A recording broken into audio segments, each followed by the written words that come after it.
Yep, salut tout le monde. Petit rapport, on va dire, pas mensuel, annuel, je sais pas, des nouveaux arrivants. D'ailleurs, merci Mani. Il arrive de chez lui. Je vais pas faire la présentation. Je vais pas faire la présentation parce qu'il suffit d'aller sur le YouTube de Mani et vous aurez une présentation beaucoup plus complète et précise. Voilà, il est là. Je ferai une vidéo prochainement dessus. Une vidéo roulage. J'ai déjà un peu roulé avec. C'est aïe aïe aïe, j'adore. Hein. Je roule tranquillement en 6S, mais en mode entraînement. Donc vraiment, c'est pour dire, c'est hyper tranquille. Au moins, je brusque rien, je fais profiter les suspensions un maximum. Pour vraiment satisfaire l'œil. Je roule vraiment pas comme un bourrin. De toute façon, j'ai le X-Max pour ça. Donc voilà. Petit rapport des casses. Parce que là, récemment, il y a eu quelques petites casses. J'ai roulé un peu fort. Le Summit, qu'est-ce qu'il a eu? Petite casse. Alors, ici, tac, le triangle. Hop, voilà. Et ben ouais, au bois de rose. Au domaine bois de rose. Avec la rencontre d'une souche à pleine vitesse. On roule dans le bois, dans la vigne, on essaie de les esquiver, mais des fois, bon, en même temps, le pépère, il est âgé, donc forcément le plastique commence à être fatigué, donc ça lui fera du bien d'avoir de nouveaux triangles. Et je pense que je vais changer aussi les... comment ça s'appelle déjà, au niveau des supports de roues, il y a quand même pas mal de jeux, les roues, ça vient je pense des roulements, bon les roulements je pense qu'ils vont bien, mais c'est plutôt l'usure qui doit faire vraiment beaucoup de jeux, du coup il y a les roues qui promènent un peu, rien de grave, mais vu que quand même ça reste un monster, un crawler, même s'il y a beaucoup de jeux, c'est pas trop, pour rouler ça pose aucun problème, mais c'est vrai que bon, ça bougeote, donc peut-être que je profiterai de le démontage pour changer ça. Lui, petite casse. Bon, j'ai vu aussi ce qui est arrivé aussi à pas mal de propriétaires de Irevo. Alors pour moi, c'est pas la suspension qui s'est arrachée. C'est au niveau de l'amortisseur. Est-ce qu'on va voir? C'est pas évident. C'est la pièce qui est ici. Je sais pas si on arrive à voir. C'est la pièce en fait, le bas de l'amortisseur, la tétine qui est au bout de la tige. Je vais ranger. Donc ouais, je disais, c'était la tétine qui tient le bas de la tige de suspension. Je sais plus le nom que ça a. En fait, qui s'est arraché. Simplement, une bosse déséquilibrée en l'air. Je pense à l'appel avec des cailloux qui traînaient. Il est parti en avant. J'ai mis gaz, mais j'étais en 4S. Donc, pas assez de patates pour essayer de renvoyer la voiture. Il aurait été en 6S, je l'aurais rattrapé. Mais là, j'étais en 4S pour rouler tranquille. Et du coup, je suis tombé sur le dos, sur la roue. Et en fait, il y avait deux hauteurs. Et j'ai tapé la roue en fait sur la deuxième hauteur en fait, par rapport à la réception. Donc en fait, du coup, il y a eu extension complète en fait de la roue. Alors j'ai eu de la chance, j'ai rien arraché d'autre. J'ai juste pièce qui s'est arrachée. Et je pense que c'est grâce aux petites modifs que j'avais fait. Parce que j'ai vu qu'il y en avait beaucoup qui arrachaient qui coupaient les tiges ou qui arrachaient la suspension ou qui faisaient des pannes comme ça. Et moi en fait ce que j'ai fait simplement au niveau des réglages, je le récupère. Alors pour le moment ça marche bien, hein. C'est qu'au niveau des réglages, alors ici comme on voit il y a 3 points d'ancrage.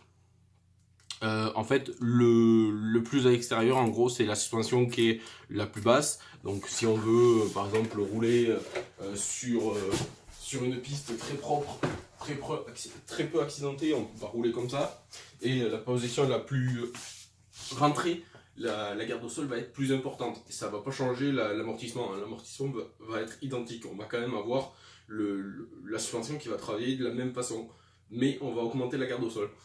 Et du coup, en faisant ça, on rétrécit un petit peu, on va dire que quand il est en plein débattement, du coup, ça tire moins sur la suspension.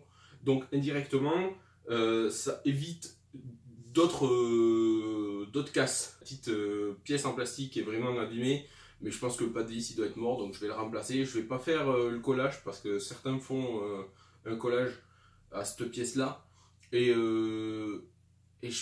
enfin au pire ça fera fusible cette petite pièce. S'il y a juste cette petite pièce qui pète, ça coûte 5 balles les 6, je crois, si je ne me trompe pas, j'ai fait la commande dernièrement. Du coup, j'allais dire, si c'est ça qui pète, ben, ça peut péter 3 fois dans l'année ou plus, ça sera pas un problème. Vu le choc qu'il a pris, j'aurais cru que c'était pire. Au final, ça va. Bon, le Bronco, il a rien eu. Hein. Lui, de toute façon, il roule bien. Il y a peut-être le cerveau qui va commencer à fatiguer, mais je sais pas, il me fait des trucs bizarres, mais pour le moment, ça roule. Le UDR, il va y avoir quelques petites modifs. J'ai les pièces là. Je vais supprimer les disques. Je vais supprimer les espèces de faux disques de frein qu'il y a à l'intérieur des roues avec l'hexagone en plastique, parce que j'ai vu que ça faisait, certains avaient des problèmes, et surtout comme je roule dans des endroits où c'est très caillouteux, les cailloux ont tendance à se coincer dedans et au final ça va m'exploser quelque chose. Donc au final on va passer tout simplement sur des hexagones en alu, comme ça on sera pas emmerdé, au moins l'intérieur de la roue sera vide et les cailloux pourront promener comme ils veulent et ressortir comme ils veulent aussi. Après la deuxième pièce, une couronne de différentiel central. Pourquoi simplement 55 dents, d'origine c'est 51 je crois. Du coup je vais raccourcir un peu la transmission. Du coup il va tirer moins long, parce que c'est vrai que le 2200 kV du Irevo qui est aussi sur le UDR, ben là il chauffe pas mal, donc en fait même si je roule tranquille, je préfère avoir, même si je suis en 6S, briller moins la machine du coup et pas utiliser le mode 50%. Ça me permet de ne pas changer le pignon et d'avoir toujours les supports où le moteur est fixé. C'est pas la partie mobile, il est avec les tétines et au moins c'est réglé fixe, il n'y a pas de problème d'entre-dedans. Dernière chose, la ventilation. Alors je sais pas comment ça se monte ça.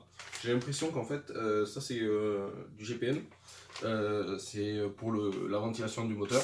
En fait ça se fixe à l'arrière du moteur du UDR, donc presque à l'extérieur de la machine. Je pense que le ventilateur du coup je le mettrai en extraction, parce que par rapport au sens de la machine ça sera le mieux. Il se met au cul en fait du moteur, ceux qui voient le UDR en fait comment c'est foutu. Et j'ai l'impression que la partie qui se fixe en fait, parce qu'il se fixe pas par dessus comme la plupart, avec une espèce d'anneau qui se fixe sur le moteur avec les deux ventilos ou un seul suivant les systèmes. Là il se fixe à l'arrière du ventilo, et je pense qu'il y a une pièce, la pièce en alu, donc je verrai au montage, je ferai des photos, se monte en fait à la place de la cage plastique qui est à l'arrière du moteur. Donc en fait je pense que la cage plastique qui est à l'arrière doit se démonter et doit se remplacer par cette pièce là. En même temps du coup ça sera une pièce en alu, du coup la transmission thermique se fera mieux, du coup le refroidissement sera meilleur, et en plus il y aura ce petit ventilo à l'extérieur, donc j'espère que ça fera quelque chose de bien. On va bricoler ça. Bon, et après je vais monter ça, c'est pour le Bronco. C'est des lestes en fait pour les roues avant. C'est Guillaume qui va passer ça du domaine bois de Rhône. On va tester ça sur le Bronco, comme ça évitera de trop l'alourdir. Je mettrai juste ça à l'avant, ça devrait largement suffire. Je voulais pas le modifier, mais bon au final quand c'est cadeau on va s'en servir, hein. Il n'y a pas de raison. Pour le X-Max, lui son triangle qui était déjà pas mal entamé, que j'avais bricolé avec des riselants, ça faisait plus de 6 mois du coup qu'il tenait comme ça. Là la dernière fois sur le même saut que le Irevo, j'ai atterri pleine roue avant, celle qui était fatiguée. Là la roue elle est partie, l'axe du coup il est parti aussi, que j'ai pas retrouvé. Je pense pas qu'il soit cassé, parce qu'en fait il se déclipsait déjà la dernière fois, donc, mais j'avais réussi à le trouver. Là cette fois le petit axe, heureusement j'en avais d'autres. Donc du coup j'ai profité de bazarder et de prendre